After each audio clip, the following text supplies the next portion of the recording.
आज हम चर्चा करेंगे भारतीय इतिहास इंडियन हिस्ट्री पे। इंडियन हिस्ट्री जिसमें कल हमने 16 महाजनपद के बारे में बताया और 16 महाजनपद में सबसे शक्तिशाली महाजनपद मगध पर आज हम चर्चा करेंगे। और मगध के बारे में शुरू से यानी वीडियो यानी एक तरह से कह लीजिए पूरे साम्राज्य के बारे में हम देंगे। तो पहला आज है, पहला क्या दिया गया है, ये पहला वीडियो है। किसका वीडियो है पहला? तो मगध वंश के पहले शासक, और पहले शासक यूँ कह लीजिए 544 से लेके यानी छठवीं शताब्दी 6वीं ईसा पूर्व से लेके और यानी 540 कह लीजिए 540 से लेकर के और 592 के कार्यकाल इसके बीच में, ठीक है। तो इसके संस्थापक कौन हुए? तो पहले एक ट्रिक याद करेंगे। ट्रिक याद में क्या रहेगा? सबसे पहले देखिए, ट्रिक के साथ अगर हम करेंगे तो हमको बेशक यानी साम्राज्य कार्यकाल नहीं भूल पाएंगे। तो उसका ट्रिक ये रखा है कि हसीन मसूक शाह, इन पर क्या है कि ये ट्रिक बेस है कि कौन से वंश के बाद कौन सा वंश आता है। और इसमें 7 गो वंश है और लास्ट में दिया है सतवान वंश।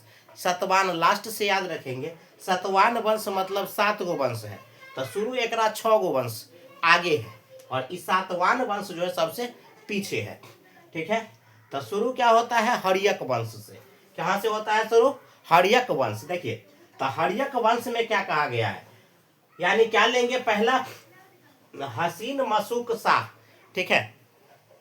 तो ह से हर्यक वंश होता है, इसके बाद 100 से शिशुनाग वंश होता है और 9 से नंद वंश होते हैं और म से मौर्य वंश होते हैं। इसके बाद सु से शुंग वंश होते हैं और क से कन्नौ वंश होते हैं और सा से सातवान वंश होते हैं। तो ये टोटल कितने वंश दिया गया है? 7 वंश, जिसमें हम सबसे पहला वंश कौन वंश लेंगे? तो सबसे पहले जो आएगा उसको सबसे पहले ले लेते हैं। तो कहा गया है हर्यक वंश, और हर्यक वंश का कार्यकाल पर आज हम चर्चा करेंगे। तो हर्यक वंश के सबसे पहले राजा, और काफ़ी प्रतापी कह लीजिए या बड़ा कह लीजिए या क्षेत्रफल विस्तार में सबसे निपुण राजा कहिए, तो ये था। क्योंकि अब बढ़े हुए साम्राज्य को सभी बढ़ा सकता है, लेकिन शुरुआत में जो बढ़ा दे वह असल में योद्धा होता है। सबसे बड़ा योद्धा कौन होता है? जो शुरुआत अगर अच्छा करता है। लास्ट में तो सभी अच्छा करने के प्रयास करते हैं और कहते हैं हम ये कर दिए वो कर दिए, लेकिन शुरुआत जो करता है वो वास्तव में सबसे बड़ा योद्धा होता है। तो अब देखते हैं इसमें सबसे पहले जो इसके संस्थापक कहा गया तो वो कौन था? बिंबिसार, ठीक है। हर्यक वंश के संस्थापक किसको कहा गया? बिंबिसार को। अब ये देखिए बिंबिसार क्या है। बिंबिसार के बारे में देखिए, तो संस्थापक इनकी द्वारा जो चलाया गया कौन सा? तो हर्यक वंश स्थापना की 544, ठीक है। संस्थापक इसको कहे जाते हैं। यह जैन धर्म और बौद्ध धर्म दोनों धर्म में विश्वास करते थे। जैन धर्म बौद्ध धर्म दोनों धर्म में इनका विश्वास अत्यधिक था, ठीक है। इसके बाद वंश के संस्थापक बिंबिसार थे। इसके बाद पहला ऐतिहासिक राजा, क्या पहला ऐतिहासिक राजवंश यह था। पहला ऐतिहासिक, इतिहास में इससे पहले कोई राजवंश नहीं हुआ था, ठीक है। इन्होंने अपने राजधानी राजगीर या ग्रीवर्ज को बनाया। राजगीर कहिए या ग्रीवर्ज कहिए, ये दोनों क्षेत्र अपने राजधानी को उलटफेर करते रहे थे, ठीक है। बिंबिसार को आ जाते हैं। तब बिंबिसार का शासनकाल जो हुआ 52 वर्ष तक चला था। कितना साल? 52 वर्ष। देख लीजिए, यानी 544 से 492 तक, 444 ईस्वी से लेकर के 492 ईसा पूर्व तक, यानी ईसा पूर्व से ईसा पूर्व तक। यानी जब ईसा पूर्व में जाते हैं तो घटते जाएगा और ईस्वी में जाएंगे तो बढ़ते जाएगा, ठीक है। तो ये 444 जब हम सैकड़ा हजार में गिनते हैं ना तो वो इतिहास होता है, ठीक है। जब सैकड़ा और हजार में गिनते हैं तो इतिहास होता है। लाखों और करोड़ों में गिनते हैं तो भूगोल होता है। अब वर्तमान में गिनते हैं 100-200 वर्ष गिनते हैं, 100-100 वर्ष, तो ये पॉलिटी राजनीति होता है, ठीक है। और फ्यूचर में जो सोचते हैं तो वो अर्थशास्त्र होता है, यानी भविष्य होता है। जब भी फ्यूचर की बात करेंगे तो भविष्य अर्थशास्त्र होगा, वर्तमान की बात करेंगे तो राजनीति शास्त्र होगा, और यानी 4000, 5000, 2000, 10,000, 1500 ईसा पूर्व, इस तरह से हम बात करेंगे तो क्या हो जाएगा, हिस्ट्री हो जाएगा। और अगर लाखों वर्ष, करोड़ों वर्ष कहे की बात करेंगे तो भूगोल हो जाता है। ठीक है, तो आज हम हिस्ट्री पर बात कर रहे हैं। तो इसमें 500 ईसा पूर्व से 492 ईसा पूर्व तक यह इनका शासन चला था। ठीक है, राजधानी राजगीर को बनाया, गिरिराज। और बिंबिसार का एक शासन जो चला था वह 52 वर्ष तक चला था। यह मगध का सबसे शक्तिशाली, मगध पूरे 16 जनपद में सबसे शक्तिशाली साम्राज्य था। ठीक है, प्रथम राजा और प्रशासनिक नगर पर बल देने वाला कौन था, तो यह मगध साम्राज्य यानी बिंबिसार थे। मगध साम्राज्य के संस्थापक बिंबिसार थे। ठीक है, यह बौद्ध धर्म के अनुयायी थे। यह बौद्ध धर्म में बहुत ज्यादा विश्वास करते थे, बौद्ध धर्म के अनुयायी थे। ठीक है, यह अंग देश को अपना पराजय और अजात शत्रु को वहां का राजा बनाया था। मतलब अंग देश पर आक्रमण किया। अंग देश वही भागलपुर का क्षेत्र, भागलपुर मुंगेर का क्षेत्र जो पड़ता है वह अंग देश कहलाता था। तो अंग देश के पराजय करके और वहां पर क्या बना दिया, अपने बेटा अजात शत्रु को राज वहां पर शासक बना दिया कि तुम यहाँ पर शासन करो, वागडोर चलाओ। अपने बेटा को भेज दिया। ठीक है, बेटा भी तब वयस्क हो चुका था जब युद्ध किया था। ठीक है, अब कहता है बिंबिसार का नीति एक अजब गजब का नीति था। इनके नीति से लोग को हंसी भी आता है, और लेकिन वह हर एक काम सही है जो उसके हित में हो। दुनिया का हर कोई वही कहता चाहता है कि हर कोई जो उसके हित में होता है वह हर काम करने के लिए वह क्या होते हैं, आतुर होते हैं। आज रूस के लिए व्लादिमीर पुतिन कहना है कि हर वह काम मेरे लिए ठीक होगा, दुनिया के लिए ठीक है जो उसके फायदे में होगा, और हर वह काम करने के लिए तैयार है। कौन? हर वह काम करने के लिए तैयार है व्लादिमीर पुतिन, जो रूस के फायदेमंद होता है। अमेरिका भी तो वही कर रहा है कि हर वह काम करता है जो अमेरिका के लिए फायदेमंद होता है। जैसे वेनेजुएला के राष्ट्रपति को रातों रात अगवा कर लिया, तो क्या है, एक राष्ट्रपति को कब्जा कर लेगा, रातों रात ओकरा देश से उठा के ले जाएगा। ये तो अमेरिका जैसे है। ठीक है, और सुपर पावर है, दुनिया का लीड करता है, चाचा चौधरी है, तो उनको कौन, उनके सामने कौन बोलेगा। ठीक है, लेकिन आखिर जुल्म के भी गिरेंगे महल। ठीक है, फिर से बनेंगे नवीन घर कहा जाता है। तो अगर आज जुल्म करता है तो कल वह घर गिर जाना है, ऐसा नहीं है। तो अमेरिका ने जुल्म कर रहा है दुनिया पर, तो अमेरिका का भी जुल्म का घर गिरेगा। चाइना, कोरिया, रूस, ये सब मिलकर के उनके साथ प्रतिक्रिया दे रहा है। और कुछ आने वाले भविष्य में दुनिया में क्या कहता है कि जे न करे बाबू भैया से करे रुपया। तो रुपया आज अमेरिका के पास है, कल चाइना के पास हो जाएगा। चाइना भी कभी सुपर पावर बनेगा, आज अमेरिका है, कल चाइना बनेगा, परसों रूस बनेगा।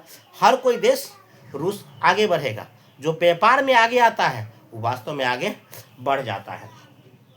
इनका इन पांचों देशों का 10 मेंबर्स है, जिस यानी ब्रिक्स के 5+5 कर दिया गया है सदस्य। तो इसमें 10 मेंबर्स है, और इस 10 मेंबर मिलकर के ब्रिक्स को डेवलप करने में लगा हुआ है। और जब यह ब्रिक्स नोट डेवलप हो जाएगा, ब्रिक्स डेवलप जैसे होगा, तो अमेरिका के डॉलर का वैल्यू घटने लगेगा। अमेरिका का डॉलर का वैल्यू घटने लगेगा, बस वह पावर उसका घटने लगेगा। रुपया से कोई भी बड़ा कब होता है? रुपया से कोई भी इंसान बड़ा तभी होता है जिसके पास डॉलर, पैसा ज़्यादा होता है। अमेरिका के पास आज पैसा ज़्यादा है तो वह क्या बन चुका है? बड़ा बन चुका है। चलिए आगे देखते हैं। तो ये क्या है? बिंबिसार। बिंबिसार ने भी वही किया था जो क्षेत्र विस्तार के लिए उनको ठीक लगा। और ठीक उसमें क्या लगा देखिए, तो वो कहा कल हो, बल हो या छल हो, हम तीनों गतिविधियां पर क्या करेंगे? तीनों गतिविधियां पर यानी हम अपने क्षेत्र का विस्तार करेंगे। ठीक है, तो इन्होंने पहला काम क्या अपनाया? नीति जो कल से यानी बल से मान गया, पहले नंबर उसको क्या करो? उसके साथ छल करो। छल से मान गया था, ठीक है, अगर छल को पहचान गया तो अब बल प्रयोग करेंगे, लेकिन पीछे बल का प्रयोग करेंगे। सबसे पीछे वह क्या करता था? बल का प्रयोग। पहले प्रेम से कहता था, फिर न माना तो छल से कहता था, फिर न माना तो बल से कहता था, लेकिन कहता जरूर था, ये छोड़ता नहीं था। तो यह क्या किया? क्षेत्र विस्तार में बिंबिसार ने सबसे पहले क्या किया कि किसी के साथ अगर छोटे साम्राज्य मिलता था ना, तो ओकरा तो सीधे डेराइए के ले लेता था। छोटा साम्राज्य मिला था, डेराइए के मिला लिया, मिल जाओ इसमें, ठीक है, अगर कोई बड़ा साम्राज्य मिला तो उनके साथ प्रेम पत्र भेजता था और कहता था हम फन्ना से विवाह करना चाहते हैं, और यह प्रेम पत्र को जो स्वीकार कर लिया, ठीक, तो उसे स्वीकार कर लिया तो उसके साथ शादी कर लेता था उनके पुत्रियों से, ठीक। अगर वह भी नहीं स्वीकार करता था तो उसे जनता में फुटवेद करवा देता था। जनता में यानी सारे जनता को क्या कहते, आपस में लड़वा दिया। तय के बाद जनते जब लड़ गया, जनता जब नाराज है तो अभी गया आक्रमण करने, और आक्रमण करके अब उसके साम्राज्य को हड़प लेता था, जीत करके हड़प लेता था, ठीक है। तो इस तरह से इनका क्षेत्र का विस्तार होता था। इन्होंने बिंबिसार ने अपने क्षेत्र विस्तार में सबसे अच्छा काम ये किया कि वो 499 को शादी किया था। कितना शादी? 499 शादी किया। एक शादी मात्र कम था 500 में। अब सोचिए, इतना शादी कर, एक इंसान की जिंदगी में एक शादी होता है तो परेशान हो जाता है, ये 499 शादी किया था। अब सोच के देखिए, लोग सोचने में आपस में लगता है कि क्या हो रहा है, लेकिन इसमें क्या कहता, इनका सबसे फेवरेट जो पत्नी थी वह द्वितीय पत्नी थी, ठीक है। उसका नाम क्या था? चलन्ना। चलन्ना उनका नाम था, ठीक है। चलिए, द्वितीय पत्नी ये है कौन? चलन्ना। ये जो दूसरी पत्नी है ये इनका बहुत, यानी इनके साथ इनका व्यवहार अच्छा था, बर्ताव इनका अच्छा था। चलिए आगे देखते हैं। तो बिंबिसार ने क्षेत्र विस्तार के लिए क्या किया था? एक शर्त रखता था। शर्त वह क्या रखता था? देखिए, विवाह के माध्यम से क्षेत्र का और साम्राज्य का विस्तार करना। वह क्षेत्र में पैसा दहेज नहीं लेता था, दहेज के बदले वह क्षेत्र लेता था कि आपका जो भी, आप एक राजा है और एक राजा का, आप खाली हमको इतना कर दीजिए कि आपके इन राज्य में जो इनकम होगा ना, वो इनकम हमारे पास आएगा।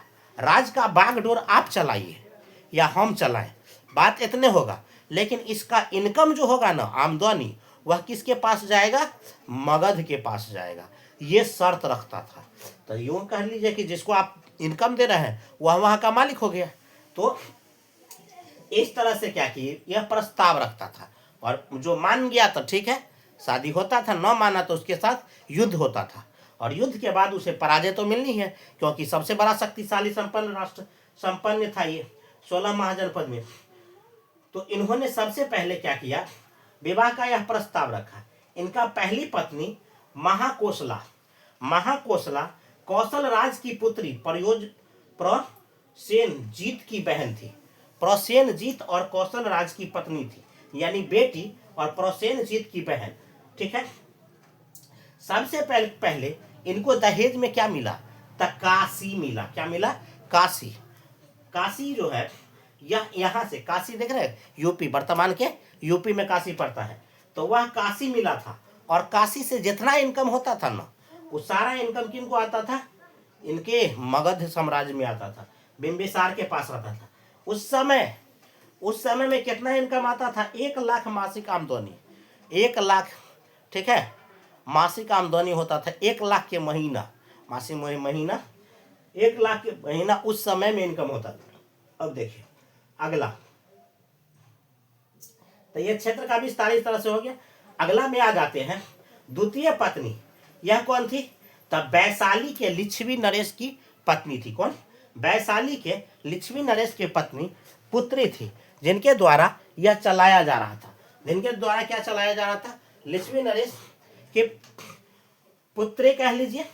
इनके द्वारा, इनके पुत्री का नाम क्या था? चलन्ना। इनसे क्या हुआ, शादी होने के बाद पुत्र जो हुआ था उसका नाम पड़ा था अजात शत्रु, ठीक है। अब देखिए, दूसरी पत्नी से जो पुत्र हुआ था ना, वह उससे जितना प्रेम करता था बिंबिसार चलन्ना से, उतना ही इनका पुत्र अजात शत्रु बिंबिसार से दुश्मनी करता था। यानी इनके माँ से बिंबिसार को जितना प्रेम था, इनके पुत्र से बिंबिसार को उतना ही ज्यादा नफरत था। यानी पिता से पुत्र का नफरत देखिए। नफरत इसलिए नहीं था, नफरत इसलिए था, बिंबिसार अपने कदम पर जहां तक कहा जाए तो ठीक था, लेकिन इसको अजात शत्रु को नफरत इसलिए था कि बूढ़ा हो गया था बिंबिसार, तैयो शादी करके क्षेत्र को बढ़ाने में लगा था। और इसका पुत्र जब कहता था कि आप मेरा शादी करवा दीजिए, तो कहता तू अभी बच्चे हैं, तुम अभी रुको, तुम अभी रुको, क्योंकि इसको अजात शत्रु को अंग देश का राजा यहाँ बना दिया था, अंग देश का राजा बन गया था। और तैयो एकरा कहता था कि तू अभी बच्चे है, और इसको शादी करवा नहीं रहा था अपने बेटा को, और ये अपने बूढ़ तक क्या कर रहा था, बुढ़ापे तक शादी कर रहा था। तो जिसके कारण क्या हुआ, अजात शत्रु इनसे बहुत ज्यादा क्या हो गई थी, यानी क्रोधित थे। ठीक है, इसके बाद आते हैं तीसरी पत्नी का नाम क्या था।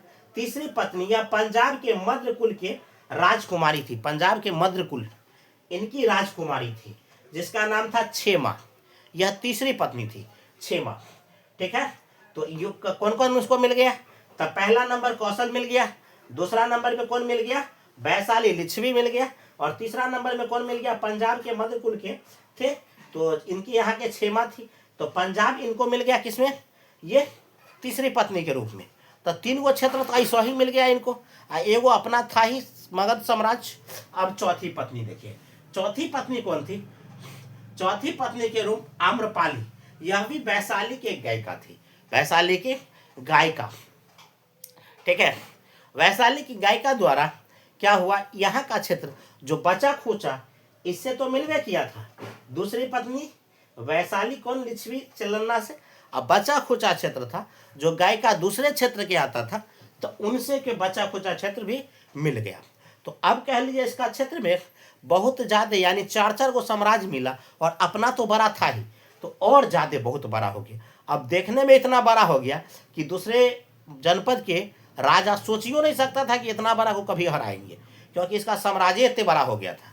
ठीक है, अब आगे देखिए, तो बिंबिसार ने अपनी दूसरी पत्नी चेन्नन्ना से बहुत ज्यादा प्रभावित था। ठीक है, और इनकी हर गतिविधि को बहुत ज्यादा मानता था।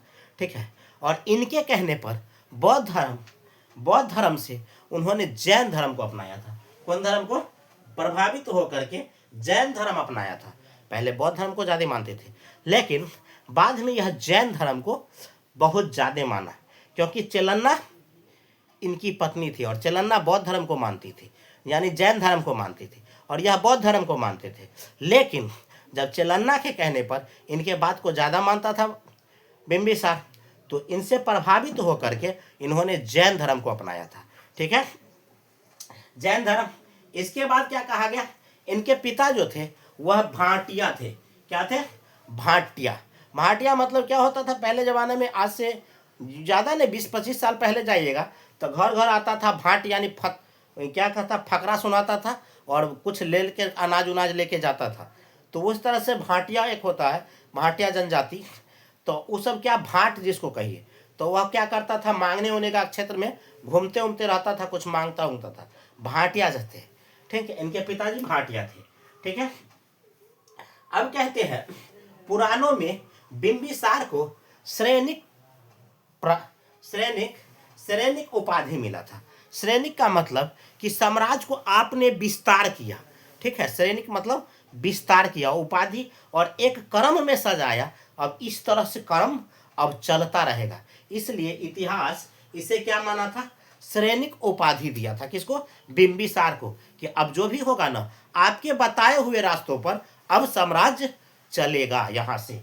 तो इतिहास उसे श्रेणिक की उपाधि दिया था। ठीक है, अब आगे आ जाते हैं।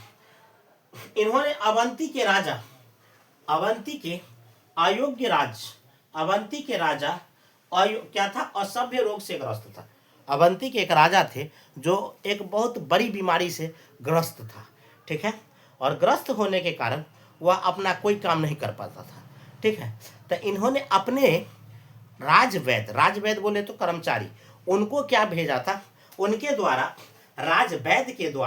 राजवैद्य कौन था, जीवक, याद रखिएगा, जीवक को कहाँ भेजा था, यानी जीवक को भेजा था किसके पास, राजवैद्य अवंती के राजा प्रसेनजीत, ये क्या है, चंद्रप्रद्योत है, चंद्रप्रद्योत के पास, ये है चंद्रप्रद्योत। ठीक है, इनके पास भेजा था, यानी अवंती के राजा चंद्रप्रद्योत था, उनके पास जीवक को भेजा कि जाइए आप उसका उपचार कीजिए। उपचार किया तो वह ठीक हो गए, और जैसे वह ठीक हो गए तो अब क्या हुआ, वह अपने आप को स्वयं ही स्वेच्छा से ही क्या किए, मगध को अपने अधीन कर दिया, कि मगध आप जो कहिएगा वही होगा। अब ठीक है, क्योंकि यह जीवन भी तो आप ही का देन है। अगर आपका राज वैध न होता तो मैं मर तो गया होता और मेरा साम्राज्य बिछड़ गया होता। अब आज से मैं अपने आप को मगध के समकक्ष मानता हूं। ठीक है, तो ये कहा गया।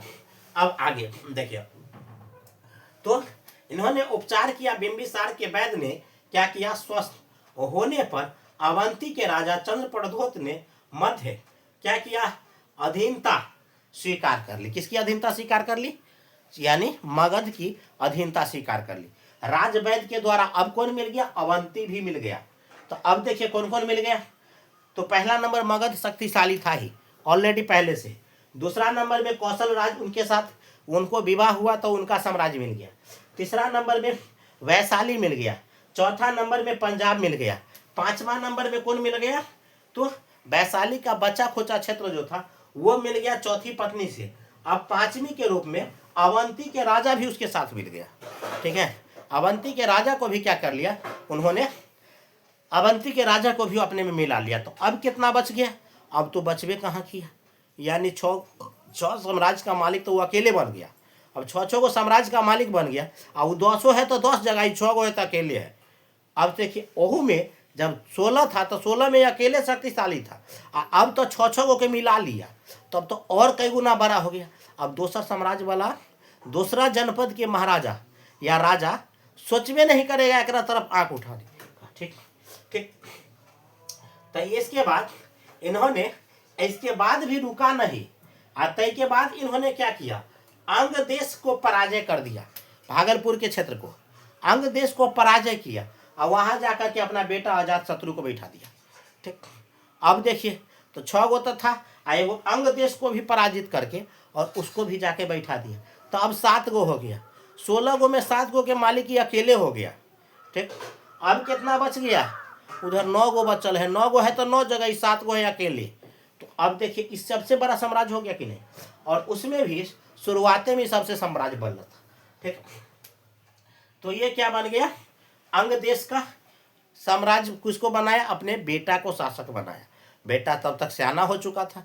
अब बेटा कहा, इनका बेटा कौन, जैसे ही राजा बना कुछ दिन तक देखा पिता के व्यवहार को, पहले से दुखी तो था ही, दुखी था, इसी के कारण वह बेटा को क्या बनाया, राजा बना दिया, ताकि वह क्या रहे, हमसे खुश रहे।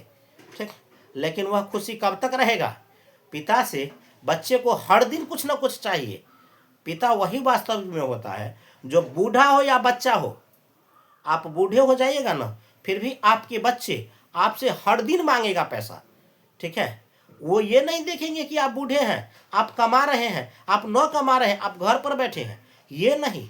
एक पिता से बच्चे को बुढ़ापे तक, यूं कह लीजिए कि अंतिम सांस तक कुछ आस होती है और लेने की आस होती है। आपको वो देगा नहीं, लेने की आस होती है, और वही था।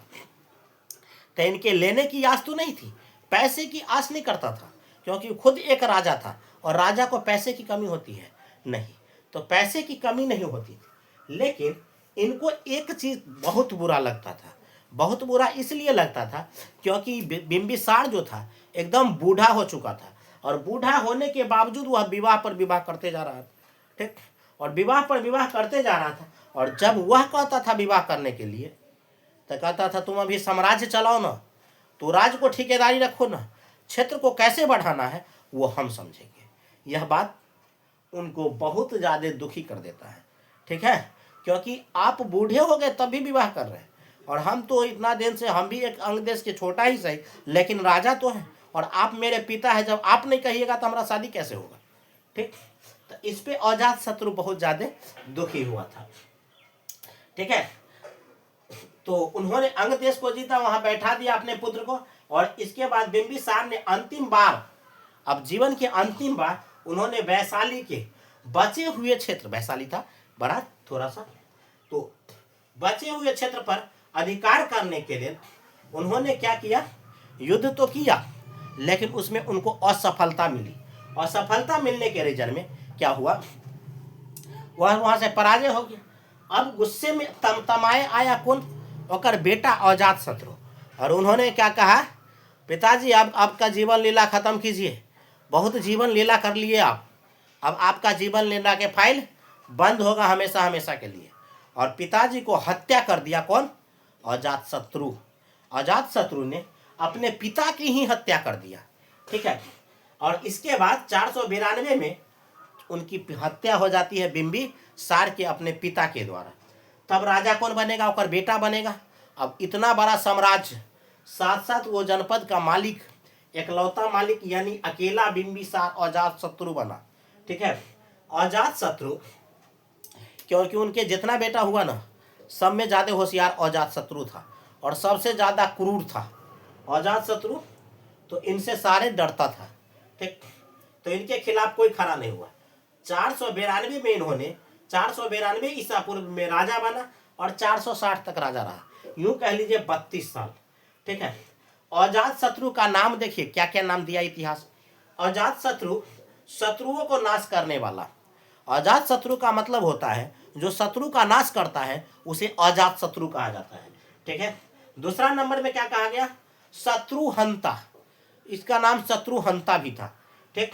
तीसरा नंबर इसे कहा गया पितृहंता, क्योंकि इसने पिता की हत्या कर दिया था, तो इसलिए इसको पितृहंता, शत्रुहंता या शत्रुओं को नाश करने वाला या अजातशत्रु, इनका 4 नाम दिया इतिहास ने, ठीक है।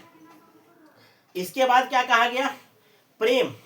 तो इनका प्रेम जो हुआ इनके अपने मामा की पुत्री से, ठीक है। प्रेम किससे हुआ था? अपने मामा की पुत्री जिसका नाम वजीरा थी। क्या? वजीरा से इनका प्रेम हुआ था, ठीक है। इसके बाद राज, इनका कार्य देखिए। अब कार्य पर चर्चा करते हैं। ये इनका तो इंट्रोडक्शन हो गया। अब क्या होता है अजातशत्रु के कार्य? तो इन्होंने सबसे पहले क्या किया? राजगीर को किलाबंदी करवाया। किलाबंदी का मतलब सुरक्षा कवच, ठीक है। हम जहाँ पर रह रहे हैं वह कितना सुरक्षित स्थान है, क्योंकि हम घर के कोने में होते हैं, चारों दीवार को मजबूत से बनाते हैं, गेट अच्छा लगाते हैं और इसके बाद हम सुरक्षित बेड लगाते हैं, क्योंकि नीचे से कोई कीड़ा ना आ जाए, बाहर से कोई शत्रु ना आ जाए, और एक घर के कोने में आराम से सुरक्षित होते तभी रेस्ट करते हैं, आराम करते हैं। और उनका उत्तर राजा था, राजा के लिए तो और बड़ा अच्छा व्यवस्था होना चाहिए। तो उन्होंने पहले अपने जहाँ रहता था उसका किलाबंदी करवाया था, ठीक है। राजगीर को किलाबंदी करवाया। इसके बाद राजगीर 5 पहाड़ियों से खुद घिरा ही था, चारों तरफ, पांचों तरफ पहाड़ था, 5 को पहाड़ से घिरल था, और उसमें भी वो पहाड़ पर किला बना दिया। एक तो पहाड़ ऊंचा होता है और वही पर से ऊंचा ऊंचा दीवार बना दिया। अब उतने ऊंच पर कोनो चीज चाहिए नहीं सकता है, ठीक है। तो किलाबंदी करवा दिया। इसके बाद क्या कहा गया? सबसे बड़ी घटना, इनके कार्यकाल में महात्मा बुद्ध की निधन हो गई, ठीक। इनके गुरुजी का निधन हो गया था, ठीक है। कार्यकाल में महात्मा बुद्ध के निधन हो गया था। पहली बार इन्होंने बौद्ध संगीत क्या है सप्तनी गुफा में दिया था। कहाँ? सप्तनी नामक गुफा में क्या दिया था? पहले बौद्ध संगीत दिया मिला था। वैशाली पर इन्होंने आक्रमण किया था, जो युद्ध को पापा उनके हारे थे। अब कहा हर बच्चे का सपना होता है कि पिता जिस काम को अधूरा छोड़ के गए हैं बच्चा उस काम को आगे बढ़ाना चाहते हैं, ठीक है। तो कहा चलिए पिता ही सही, अफसोस तो होगा, पिता को मार दिए लेकिन अफसोस तो होगा ना। अफसोस इसलिए होगा कि आखिर जैसे भी थे उनके पिता थे, जैसे भी थे एक राज्य के राजा थे, बूढ़ा ही सही लेकिन राजा तो थे। और पिता के छाया जब बच्चे के सर से उठता है तो बच्चे पर क्या बीतता है वह बच्चा जानता है। लेकिन कहा जाता है ना कि मर्द का भी दर्द नहीं होता है, जहाँ मर्द वहाँ दर्द और जहाँ औरत वहाँ दौलत, कहा जाता है। इसको ठीक उल्टा कीजिए, तो जहाँ मर्द है, जहाँ दर्द है वहाँ मर्द है, जहाँ औरत है वहाँ दौलत है, ठीक है।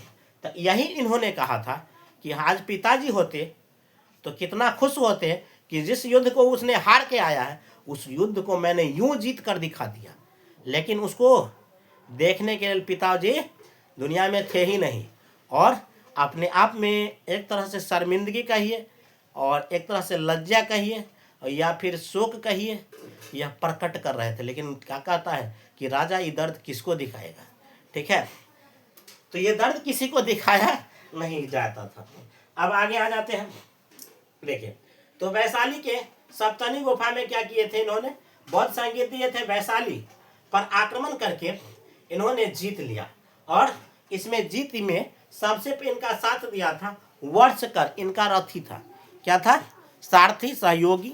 इनको पहले 1 साल पहले ही भेज दिया, और वर्ष भर रह करके तुम वहाँ देखो कि तुम क्या कर रहे हो। वहाँ का राजा अगर कोई युद्ध करेगा तो क्या क्या लगता है, और अस्त्र शस्त्र कैसा प्रयोग करेगा, और हम उसके लिए कैसे युद्ध का तैयारी करें।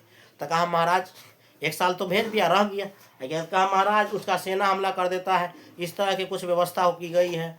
तो कहा हमको उसको क्या करना चाहिए। तो कहा शत्रु जो आता है ना, तो पहले इस तरह से सेना सारी गुप्त बात बता दिया। तो इन्होंने क्या किया था, इन्होंने 2 भयंकर चीज का प्रयोग किया, एगो रथ मूसल और एगो महाशिलालेख। रथ मूसल क्या था, रथ मूसल यानी घोड़े में लगा होता है, मैं बहुते सारा घोड़ा लगा होता है, ठीक है, और उस घोड़े को चलता रहता है, उस पर से तीर खुद ब खुद छूटता रहता है। सामने के शत्रु आता रहेगा तो पर तीर छूट जाएगा, और घायल होके गिरेगा तो घोड़ा ऊपर से जाएगा तो घोड़ा उसको खान देगा। तो ये था कौन, रथ मूसल। आ एगो महाशिलालेख, महाशिलाकंटक। महाशिलाकंटक मतलब एगो रथ बनाया, आ ओई रथ में बड़का बड़का पत्थर लेके रख देता था। 10 गो 15 गो सेना भीड़ के आ रख दिया, और उसको एक बार रस्सा खोलता था ना, फेंक देता था उठा के उसको। अब बहुत दूर तक गोल गोल पत्थर था, वह जाता था।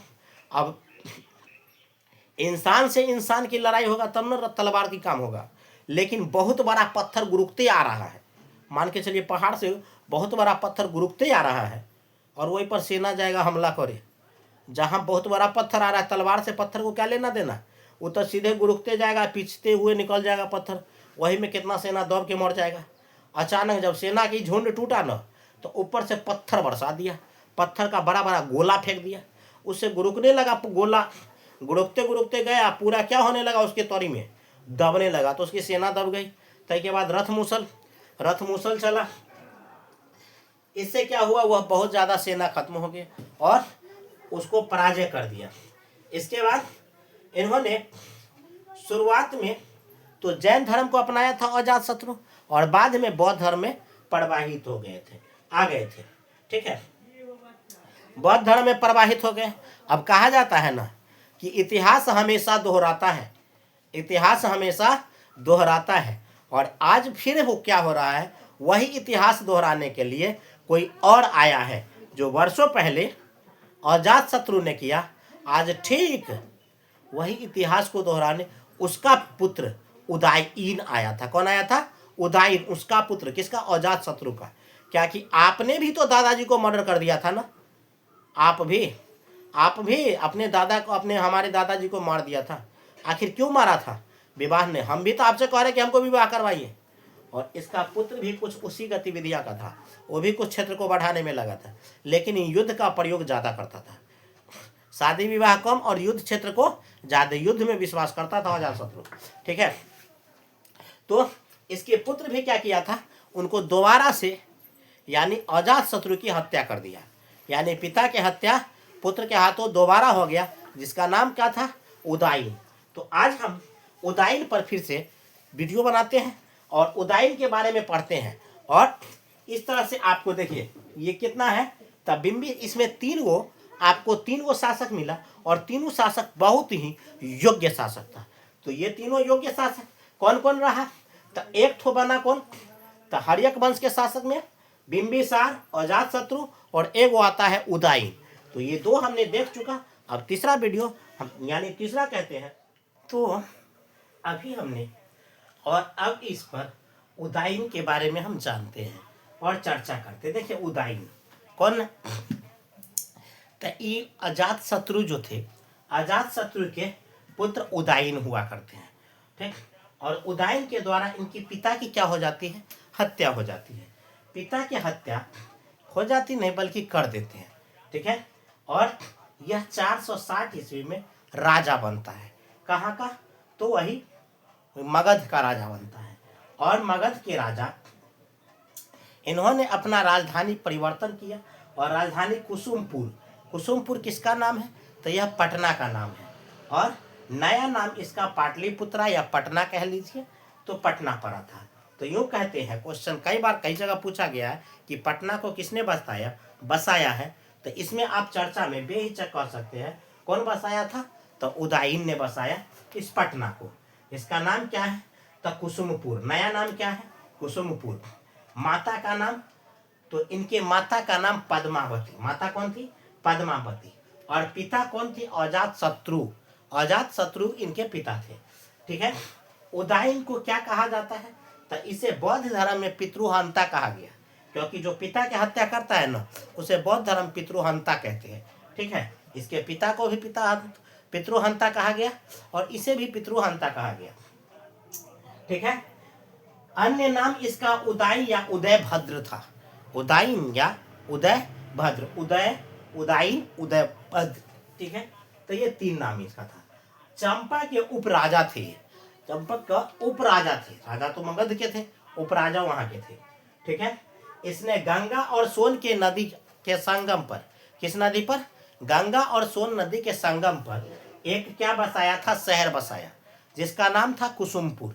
और कुसुमपुर को बसाने के लिए इन्होंने कुसुमपुर नगर यानी पटना नदी के, पटना गंगा नदी और सोन नदी के संगम पर बसाया पटना को।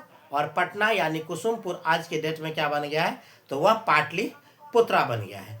तो पाटलिपुत्रा या पटना बहुत ज़्यादा ही फेमस हो गया, डेवलप हो गया। बौद्ध धर्म उसके बारे में क्या किया है? चर्चा करता है। ठीक है। तो अब आ जाते हैं ये बौद्ध धर्म के। अब कहते हैं इन्होंने पटना में जैन चैतन्य का निर्माण करवाया था। क्या निर्माण करवाया था? जैन चैतन्य। जैन चैतन्य क्या एक स्थला मूर्ति था, जैन धर्म का एक मूर्ति या स्थापना, उसको क्या किया था? इन्होंने निर्माण करवाया था। उदाइन की हत्या चाकू गोद कर किसी अनजान व्यक्ति चाकू भोंक करके मार दिया था इनको। ठीक है। अनजान व्यक्ति, जिससे कोई पता नहीं था, अनजान व्यक्ति ने इसकी हत्या कर दिया था। ठीक है। इनकी हत्या। इसके बाद इसके पुत्र थे नागदशक। नागदशक को कोई होश हवास नहीं था, अब ढंगा था, या थोड़ा अयोग्य कह लीजिए, अयोग्य शासक था। ठीक है। तो अयोग्य शासक होने के कारण, अयोग्य होने के कारण जिसकी हत्या सेनापति ने कर दिया। इनकी सेनापति कौन थे? नागदशक। ठीक है। नागदशक के सेनापति के द्वारा इनकी हत्या हो जाती है। और नया वंश कौन होता है? शिशुनाग। शिशुनाग, नया वंश शिशुनाग वंश। ठीक है। शिशुनाग इनकी सेनापति थे और नागदशक की हत्या कौन कर देते हैं? इनके सेनापति नागदशक ने। और नागदशक नया वंश की स्थापना किया, जिसका नाम रखा गया शिशुनाग वंश, जिसकी चर्चा महाभारत में किया गया है। महाभारत में इसकी चर्चा किया गया है। अब मगध का प्रथम वंश क्या कहा गया? मगध के प्रथम वंश जो हुए, उस वंश को बृहदत्त वंश क्या कहा गया? बृहदत्त वंश कहा गया। ठीक है। बृहदत्त वंश मगध का प्रथम वंश। तो आज हम देखते क्या है? मगध बृहदत्त वंश की स्थापना, बृहदत्त वंश की स्थापना बृहदत्त नामक व्यक्ति ने किया था। बृहदत्त एक व्यक्ति जिन्होंने बृहदत्त वंश की स्थापना किया था। ठीक है। और इस वंश का सबसे प्रतापी राजा जरासंध हुए। ठीक है। जरासंध जो जरा से संधि करके बना था। ठीक है। सबसे विशालकाय भयानक हुआ था जरासंध। ठीक है। तो ये प्रतापी हुए थे। इसने राजधानी गृह वर्ज को बनाया। राजधानी क्या था? गृह वर्ज था इसकी राजधानी। जरासंध के सामान्य विस्तार क्या किया था? अपने साम्राज्य को विस्तार ज्यादा से ज्यादा उत्तर भारत में करना चाहते थे, लेकिन उत्तर भारत में इनके विरोध में कौन था? कृष्ण और पांडव, ये दोनों इनके विरोधी थे, जिसके कारण इसकी मंशा को सफल नहीं होने दिया। ठीक है। और यह मल्ल युद्ध में निपुण था, यानी कहा जाता था इनको बाहुबली पर बहुत ज्यादा घमंड था, बहुत ज्यादा विश्वास था कि बाहुबली उससे बड़ा शारीरिक युद्ध में कोई निपुण नहीं, सबसे ज्यादा अभिमान था, घमंड था, जरा से संधि करके बना था। ठीक है। जिसका मतलब क्या? विरोधी कौन था? पांडव कृष्ण। उद्देश्य को असफल करने के लिए कृष्ण और पांडव दोनों एक साथ थे। ठीक है। यह मल्ल युद्ध में निपुण था। कौन? जरासंध मल्ल युद्ध में एकदम निपुण व्यक्ति थे। ठीक है। इसके बाद क्या कहा गया? जरासंध मल्ल युद्ध में निपुण थे। इसके बाद जरा से संधि करके मतलब निर्माण हुआ था। जरा नामक एक राक्षसी थी। वह क्या कर रहा था, जंगल में दो मांस का टुकड़ा अलग अलग चीर करके फेंका हुआ था। तो जरा ने क्या किया, भूखे प्यासे जंगल में दौड़ रहा था, घूम रहा था। तो अचानक मांस के दो टुकड़ा देख करके वो दोनों टुकड़ा को दोनों हाथ से उठा के लेके जाने लगा। रास्ता जाते जाते नदी किनारे एक मतलब आगे बढ़ा तो रास्ता में एक नदी आ गया। नदी आ गया तो इस जरा को प्यास भी लगी थी। तब प्यास में पानी पीने के लिए एक हाथ में, दोनों हाथ में तो मांस का टुकड़ा था, तो दोनों मांस के टुकड़ा को एक हाथ में रख लिया और वो पानी पीने लगा। इधर वह दोनों मांस का टुकड़ा आपस में जुट गया और जुट गया तो दोनों से क्या हो गया, एक बालक हो गया। वह मांस का टुकड़ा बालक में बदल गया और इसका रुदन यानी रोने की आवाज इतना भयानक थी कि जरा उससे डर गई और डर करके भाग गया और उस बच्चे को वहीं छोड़ दिया नदी किनारे।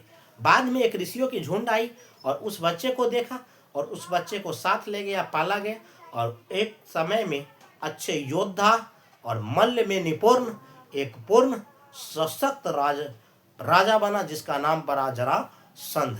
तो ये जरा से संधि करके बना था, इसलिए इसको मल्ल युद्ध या किसी अस्त्र शस्त्र से नहीं मारा जा सकता था। इसकी जब भी हत्या होती तो शरीर से चीर करके इसकी हत्या होती और शरीर के मांस को दो टुकड़ा करके चीर करके इसके भिन्न भिन्न विपरीत दिशा में फेंका गया था भीमसेन के द्वारा।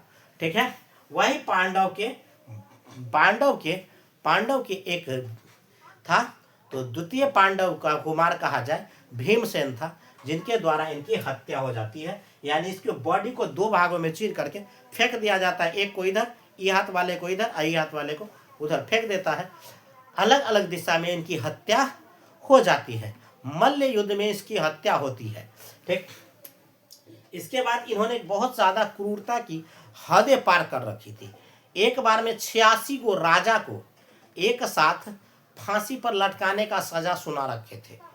त्योहार के बाद एक साथ 86 को राजा को जानवर की जैसे बलि देता है, उस तरह से राजा को बलि देते थे। राजा को पकड़ के उसको बलि देते थे, इनको आनंद आता था। ठीक है, शक्ति विस्तार होता था, तो ये करने वाले थे। और इसी बीच क्या हुआ, पांडव वहां पहुंचे और पांडव के साथ कृष्ण पहुंचे और भीमसेन ने युद्ध में इसे ही क्या कर दिया, मल्ल युद्ध में हरा करके इसके बॉडी को दो पार्ट में चीर करके उन 86 राजाओं को मुक्त किया था। ठीक, आजाद किए थे। इसके बाद इन्होंने क्या किया, मल्ल युद्ध में भीमसेन के द्वारा इसके शरीर को दो भाग में अलग अलग बांट दिया गया था। अब आ जाते हैं मगध साम्राज्य के शासक जरासंध का पुत्र बना। किसका, जरासंध। उसी का बेटा को पांडव अपने युद्ध के लिए किसी हड़प की इच्छा से नहीं किया था, बल्कि अत्याचारियों से मुक्त करने के लिए जरासंध का अंत कर दिया और उसके बेटा को क्या बना दिया, राजा बना दिया वहां का। और बेटा के राजा, बेटा कौन था, तो रिपुज्य। जरासंध के बेटा का नाम रिपुज्य था। इनको राजा बनाया गया और बृहदत्त वंश के अंतिम शासक रिपुज्य, ठीक है, की हत्या मंत्री पुरलिक ने कर दिया। पुरलिक उसका मंत्री था, जिन्होंने इसकी क्या कर दिया, हत्या कर दी। और हत्या के बाद पुरलिक जैसे मर गए, पुरलिक की जो हत्या हुई, तो पुरलिक अपने पुत्र को राजा बनाया और पुरलिक के पुत्र को कौन, कुलीन ने राजा बना दिया। क्या बना दिया, राजा कुलीन। अब कहता है राजा कुलिक ने अपने पुत्र को अब राजा बनाया और कुलिक के पुत्र हुआ कौन, तो भाटिया जिसको हम कहते, तो वही कुलिक के पुत्र थे। भाटिया किसका, तो बिंबिसार। और बिंबिसार जब राजा बना तो यह पहला बार ऐतिहासिक राजा बना था। पहली बार ऐतिहासिक राजा कुलिक के पुत्र कौन बना था, बिंबिसार। यह हर्यक वंश के संस्थापक कहे जाने वाले व्यक्तियों में से थे। किस वंश के, हर्यक वंश के संस्थापक कहे गए। और जिसने पहला ऐतिहासिक वंश का स्थापना किया उसको क्या कहा गया, हर्यक वंश। तो ये हर्यक वंश थे और हर्यक वंश के संस्थापक थे। और इस तरह से क्या हुआ, कुल वंश की आपने केवल हर्यक वंश के बारे में पूरी ये वीडियो देखा। वीडियो काफी लंबा हो चुका है और इसे एक बार आप लोग देख लीजिए, समझ लीजिए, बहुत हेल्पफुल होगा। नोट्स बाय पीडीएफ है और ये सारे के सारे आपको देखिए, समझिए और अच्छे से कंटेंट लिखा गया। तो आप इसका स्क्रीनशॉट लेकर के जरूर रख लीजिए और 1 से 2 बार इसे पढ़ लीजिए। आपको कहीं जाने और भटकने की जरूरत नहीं। हर्यक वंश का सारा क्वेश्चन इसमें कर दिया गया है, चाहे कहीं से उठा दे कंपटीशन, इसमें से जरूर रहता है। और अगर हर्यक वंश से पूछे तो एक भी क्वेश्चन आपका नहीं छूटेगा, ये गारंटी नहीं, पूरी उम्मीद और संभावनाएं होती है। क्योंकि कहता है labour never not goes out, परिश्रम कभी बेकार नहीं जाता। अगर इंसान परिश्रम कहे ना तो क्या होता है कि सफलता एक दिन मिलती है। ठीक है, कहता है दिल लगाना है तो किताबों से लगाइए, बेवफा भी निकलेगा तो मुकद्दर बना के जाएगा। ठीक है, किताब एक ऐसी चीज है कि दुनिया में आपको हर दोस्त ना मिले, कोई दोस्त ना मिले ना, किताब दुनिया का सबसे बड़ा दोस्त है। और दुख सुख हर हमेशा का साथी अगर किताब बन जाता है ना, तो फिर किसी दोस्त की जरूरत ही नहीं पड़ता। ठीक है, तो इसीलिए कहता है कि यहाँ मिले दोस्त जिसको यहाँ तेरे जैसा, उसे दुश्मनों की जरूरत ही क्या है।